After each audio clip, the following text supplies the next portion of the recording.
हरे कृष्णा, राधे राधे। आप सभी का आपके अपने चैनल प्रभु कथा भजन में हार्दिक स्वागत है।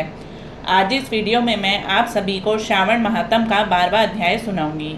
श्री शंकर भगवान ने श्री सनत कुमार से कहा, हे तात, अब मैं तुमसे श्रावण मास के शुक्ल पक्ष की तृतीया तिथि को किए जाने वाला शुभ स्वर्णगौरी व्रत कहूँगा।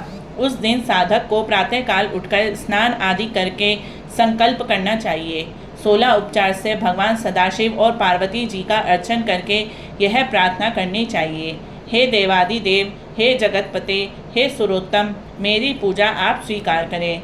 महादेवी भवानी के व्रत की पूर्ति के 16 वायन दंपतियों को देने चाहिए और कहना चाहिए कि मैं भवानी के प्रीत्यर्थ तथा व्रत पूर्ति के निमित्त उत्तम ब्राह्मणों को वायन देता हूँ। चावल के आटे से बनाए गए 16 पकवान बांस की 16 टोकरियों में रखकर वस्त्रों से युक्त करके सपत्नी 16 ब्राह्मणों को बुलाकर इस प्रकार निवेदन करना चाहिए, मैं व्रत की संपूर्णता और फल प्राप्त करने के लिए यह वायन देता हूँ। अलंकार आदि से संपन्न पतिव्रत धर्म युक्त शोभन सुवासिनी इसे स्वीकार करें। इस तरह 16 वर्ष, 8 वर्ष, 4 या 1 वर्ष तक व्रत करके उद्यापन करना चाहिए। अर्चन की समाप्ति पर कथा सुनकर व्यास का अर्चन करना चाहिए।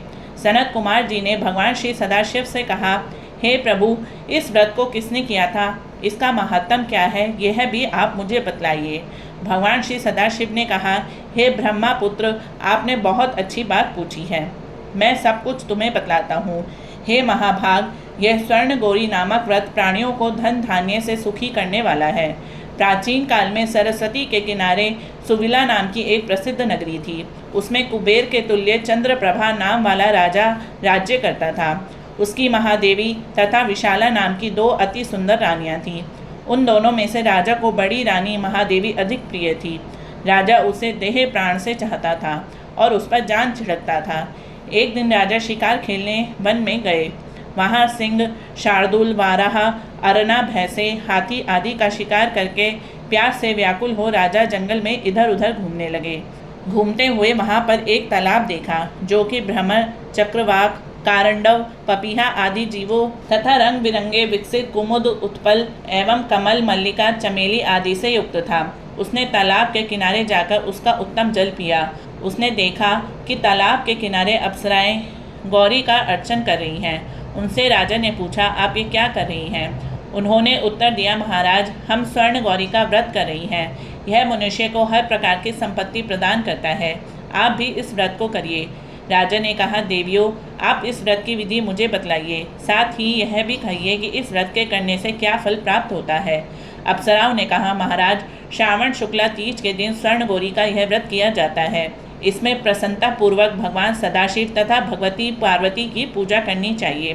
16 तार का डोरा पुरुष अपने दाएं हाथ में और स्त्रियां अपने बाएं हाथ में या गले में बांधें। बस यही इस व्रत को करने की विधि है। यह सुनकर राजा चंद्रप्रभा ने भी उस व्रत को किया और 16 तार का डोरा अपने दाएं हाथ में बांधा। उसने प्रार्थना की कि हे देव, मैं इस डोरे को व्रत के लिए बांधता हूँ, आप मुझ पर कृपा करें। इस प्रकार व्रत करके राजा अपनी राजधानी को लौट आया। राजा के दाई बाह में डोरा बंधा हुआ देखकर बड़ी रानी के क्रोध का ठिकाना न रहा और उसने जबरदस्ती वह डोरा तोड़कर बाहर फेंक दिया। राजा ने उसे बहुत मना किया, मगर वह नहीं मानी। उस डोरे के स्पर्श से वह सूखा पेड़ हरा भरा होकर हरे रंग के ताज़ा पत्तों से संपन्न हो गया। छोटी रानी ने यह सारा हाल देखा। उसने वह टूटा डोरा पेड़ से उतारकर अपनी बाई भुजा में बांध लिया। बस उस डोरे के प्रभाव से छोटी रानी राजा को सर्वाधिक प्रिय हो गई। इधर बड़ी रानी व्रत का अपमान करने राजा द्वारा परित्यक्त तथा दुखी होकर वन में चली गई। वन में जाकर उसने महादेवी का ध्यान किया। मुनियों के यहाँ ठहरी। मुनियों ने उसे देखकर कहा, अरे पिशाचिनी, चली जा। वह दुखी होकर घोर जंगल में एक स्थान पर बैठ गई। उसको दुखी देखकर देवी ने दया करके उसे दर्शन दिए। रानी ने देवी को दंडवत प्रणाम किया और इस प्रकार उसकी स्तुति की, हे देवी, आपकी जय हो, आपको मेरा नमस्कार हो। हे भक्त वरप्रद, आपकी जय हो। हे शंकर वामांगे, आपकी जय हो। हे मंगल मंगल रूपे, आपकी जय हो। इस प्रकार बड़ी रानी ने देवी से व्रत प्राप्त करके गौरी अर्चन तथा व्रत किया। व्रत के प्रभाव से राजा जंगल में गया और बड़ी रानी को वापस ले आया। देवी के प्रसाद से राजा तथा दोनों रानियों की सभी इच्छाएं पूर्ण हो गई। दोनों रानियों सहित राजा संपूर्ण राज्य का उपभोग कर समृद्धिशाली हो गया। अंत में दोनों पत्नियों सहित राजा शिवलोक को चला गया।